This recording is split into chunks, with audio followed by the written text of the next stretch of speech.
Good morning. As the first rays of sunlight touched the endless expanse of the North Atlantic, a sense of anticipation filled the air. The ocean, calm and mysterious, seemed to beckon explorers to its hidden depths.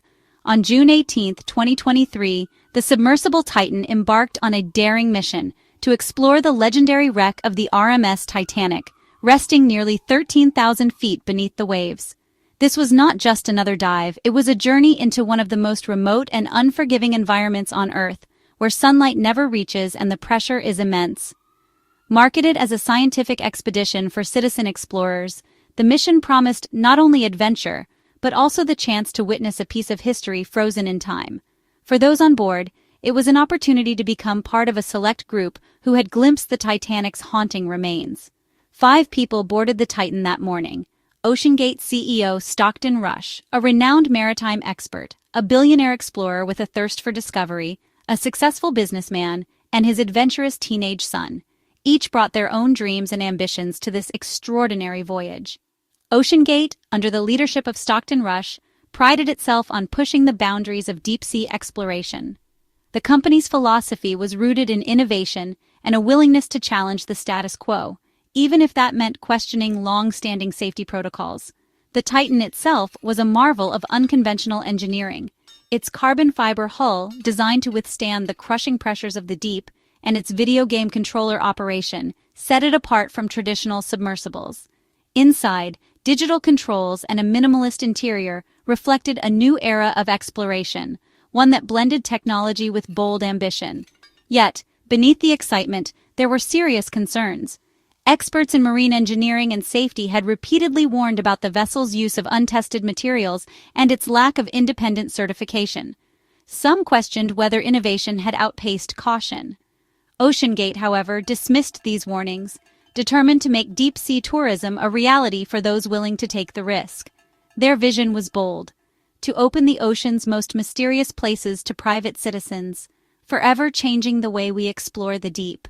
As the Titan was carefully lowered into the ocean, families, journalists, and the world at large watched with a mix of awe and apprehension. Few could have imagined that this highly anticipated journey would soon become the focus of global headlines for all the wrong reasons. The mission, intended to inspire and break new ground, would instead become a somber lesson, a cautionary tale etched into the annals of maritime history, reminding us of both the allure and the peril of venturing into the unknown. June 18, 2023, began with anticipation and hope. The crew of the TitanSubmersible, along with their support team aboard the Polar Prince, prepared for a daring descent to the legendary wreck of the Titanic.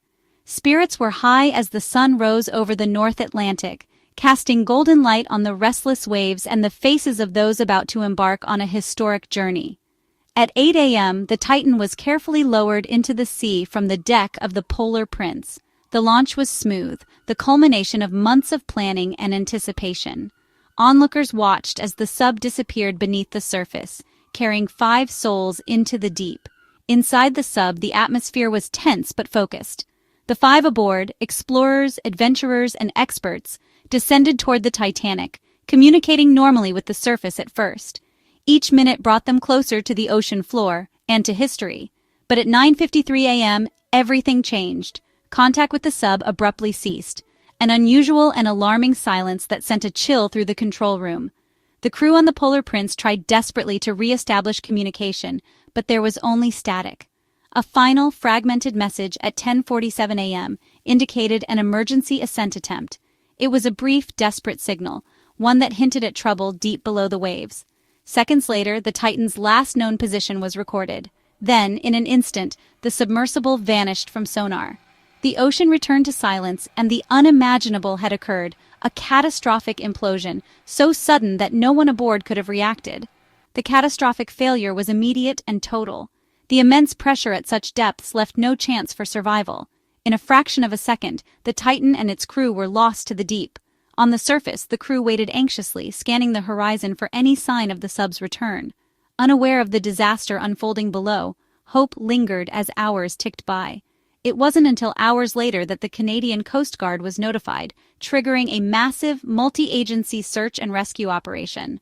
Ships, aircraft, and remotely operated vehicles were mobilized, racing against time and the unforgiving ocean. For 4 agonizing days, the world watched and waited. News outlets broadcast updates around the clock, and families clung to hope, counting down the sub's estimated 96-hour oxygen supply. The story gripped millions, uniting people in hope and fear. On June 22nd, hope turned to heartbreak. A debris field was discovered near the Titanic's bow by a remotely operated vehicle. The Coast Guard confirmed the worst. The Titan had been destroyed, and all 5 lives aboard were lost. The Titan's mission, meant to explore history, ended in tragedy.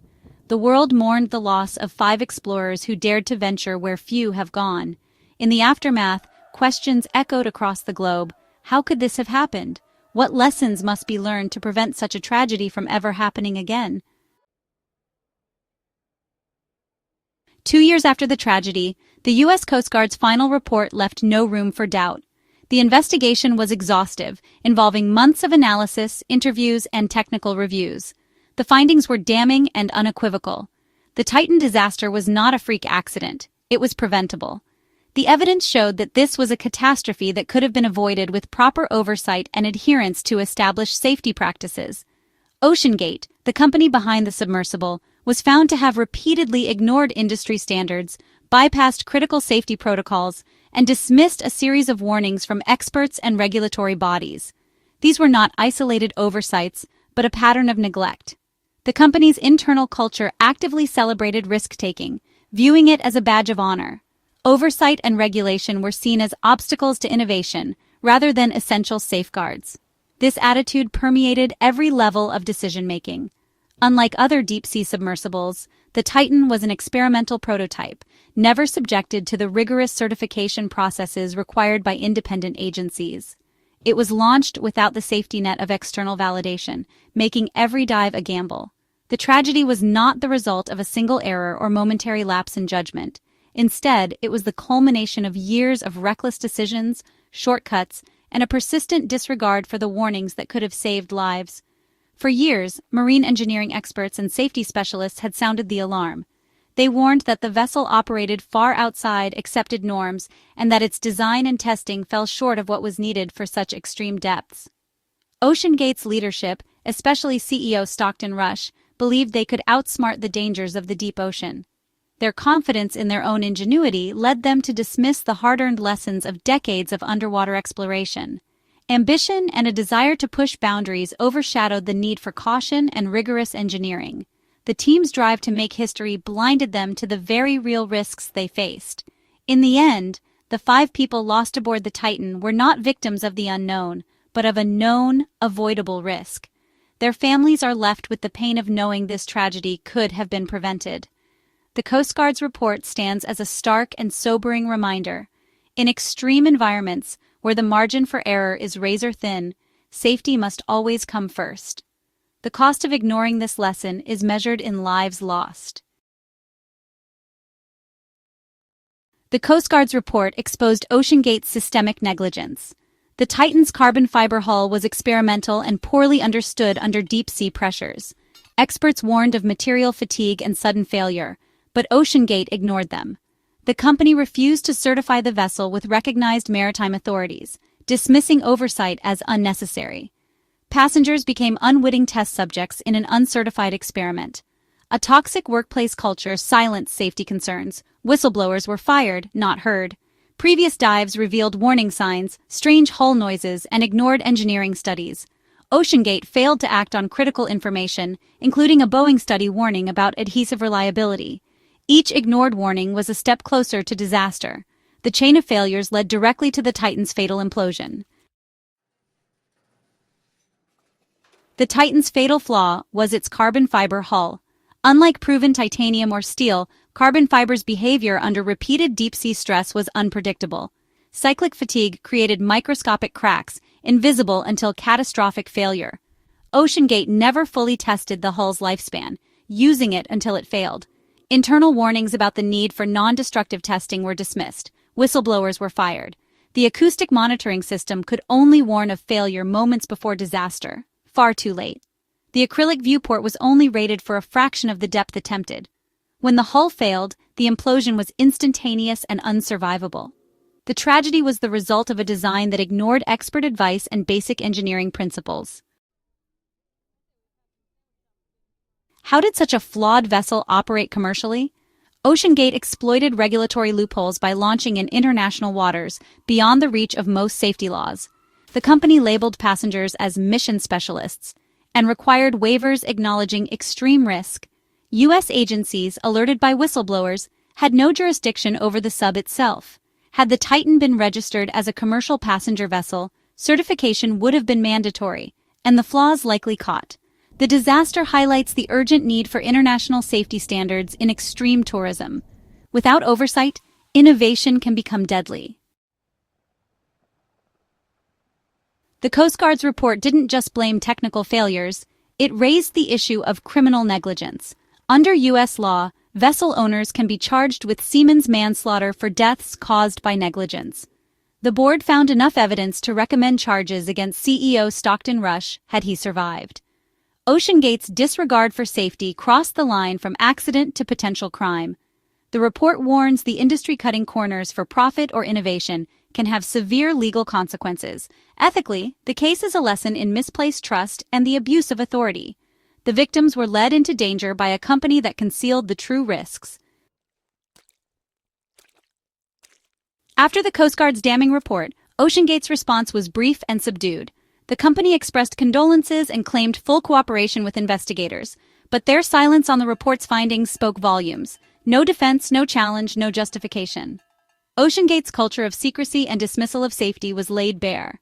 The company has ceased to exist, its legacy now a cautionary tale. In the end, OceanGate's final word was quiet capitulation in the face of overwhelming evidence.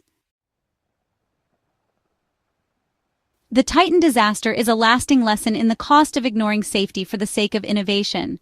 Regulations exist for a reason, written in the aftermath of past tragedies. OceanGate's go fever and silencing of dissent led directly to disaster. The case highlights the need for a safety culture where warnings are heeded, not punished.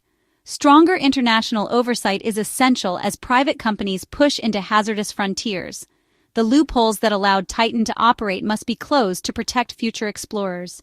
The legacy of the Titan is a call for humility, responsibility, and respect for the power of nature. The Coast Guard's report is not just a record of failure, it's a roadmap for how to do things right.